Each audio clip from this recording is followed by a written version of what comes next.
Hello and welcome to this short video about Jaguar XK8 fitting clear indicators with LED bulbs.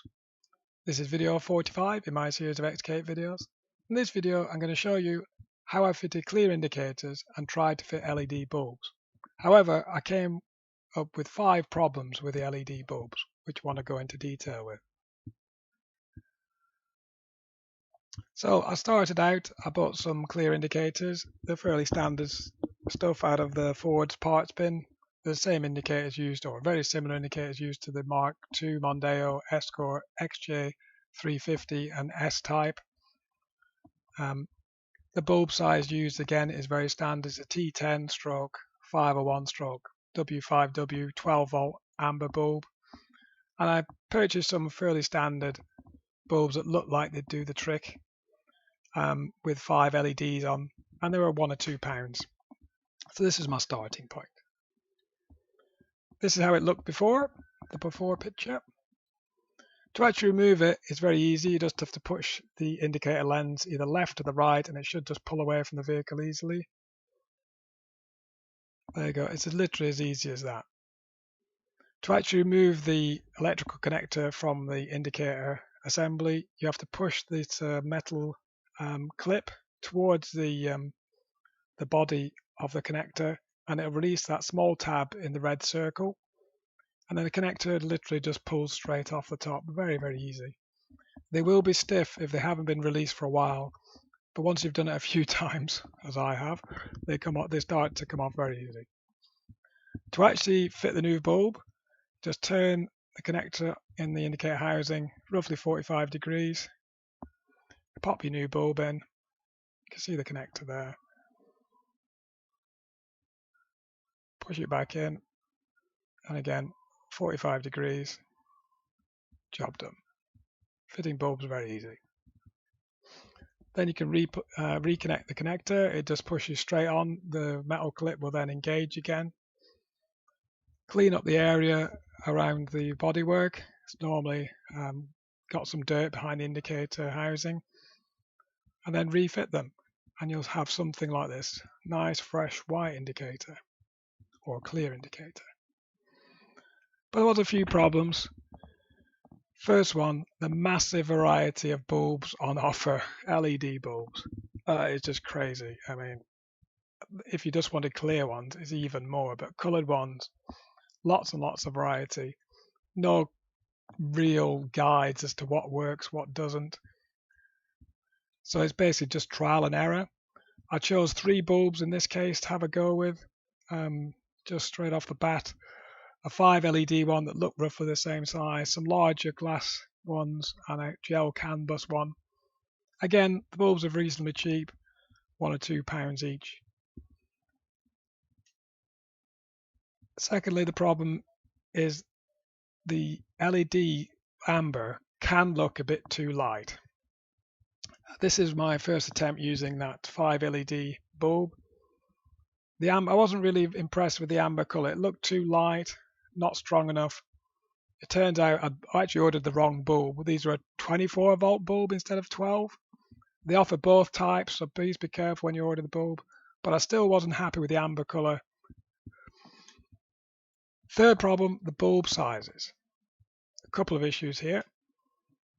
First, getting the bulb the right length is an issue. Normal bulbs are between 23 and 24 millimeters long, roughly under 10 millimeters in diameter.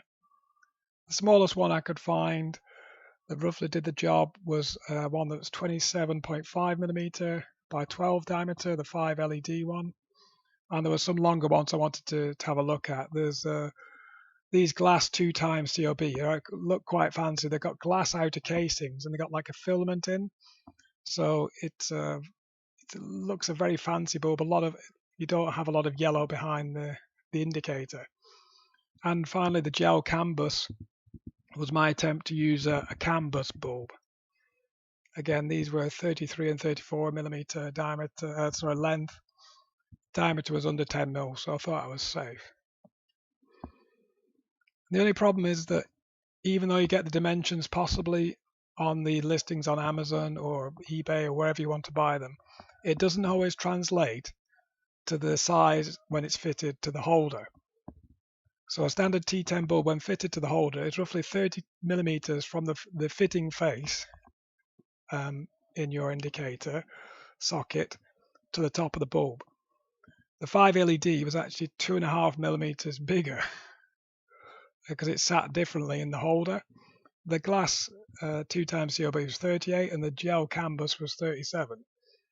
This is where I have our first issue, because the normal indicator, the depth allowable or the depth available is 32 millimeters. So the smaller LED bulb was actually touching the front plastic, which is obviously a big concern. The other ones obviously were way too long. If you're actually thinking of fitting bulbs to your reflectors, I've also got the reflector size there as reference. It's actually 40 millimeters, so you're safe if you're going to use LED bulbs of any length, it seems, in those bigger reflectors. All the reflector and the indicator, the housing has a clearance of a 12 millimeter hole for the bulb to go in.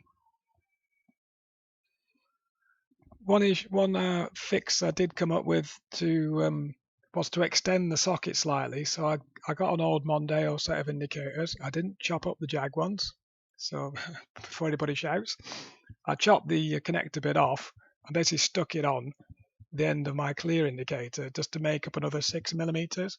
This worked great. Obviously, it was only temporary. It was only just playing around, but I think I could make that work if I really like these the gel Canbus ones. Fourth problem, Canbus errors. So even though I bought a gel Canbus bulb, I still got a hyper fast indicator light. So even when I bought parts off the internet saying they were Canbus error free, rubbish. None of the bulbs I bought got away from this hyper fast indicator. So I'll just show you. You get this double speed indicator, and that basically is the car's way of telling you that the bulb's out, or in this case, the resistance is too low.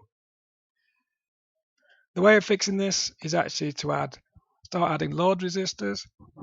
I haven't done that, but if I'm going to pursue these LEDs, I'm going to have to look at that seriously. Obviously, you can put up with the double flashing of the internal light, because externally the bulb still flashes at normal speed. It's just you can't tell now whether a bulb is actually out or not.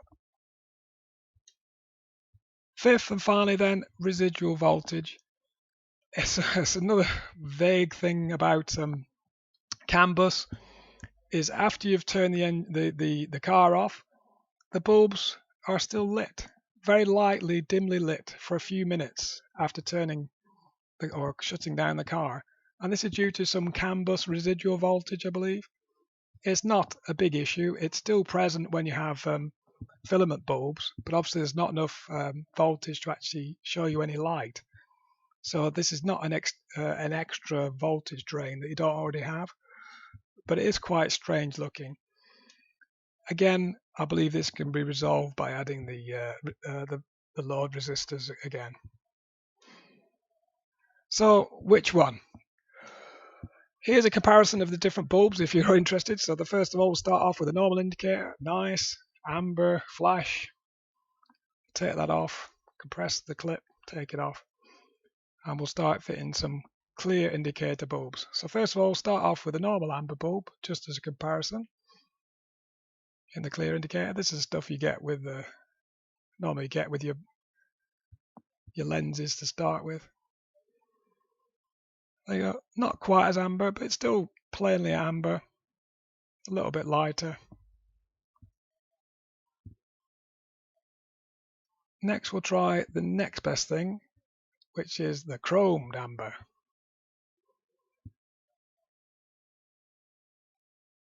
Just trying to show you a comparison of the light. The chrome amber gets rid of your fried egg look about it. Again, a little bit lighter amber. Now we'll go on to trying some of the LED bulbs. First, we'll do the 5 LED bulb I'd shown you earlier. Push it in. Oh, obviously you need to make sure you've got them pushed in the right way. Because of the diodes, they'll only actually light up in one direction. And already you can see that the colour, it's a little bit dull. Obviously I've got the wrong voltage, but the colour is not quite as amber.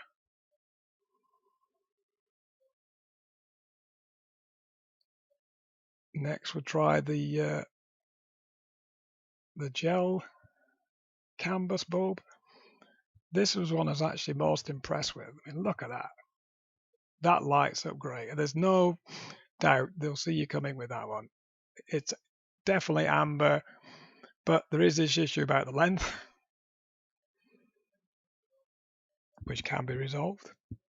And finally, the filament, sorry, not the filament, the 2COB bulb.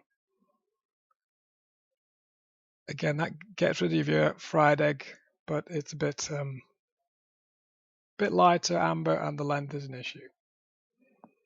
So in the end, I decided to just stick with the chromed filament bulb, just out of convenience until I can sort out my load resistors, etc. There you go, comparison of all the bulbs. So after all that fuss about LED bulbs, it's actually quicker and easier, to be honest, just to stick with a chromed filament bulb. However, it's probably not the end of the story. Next, I'm going to look at fitting clear effectors and try the LEDs again with that. Hope you find that interesting and useful. Please like, comment, share, and subscribe if you'd like to see more XK8 videos.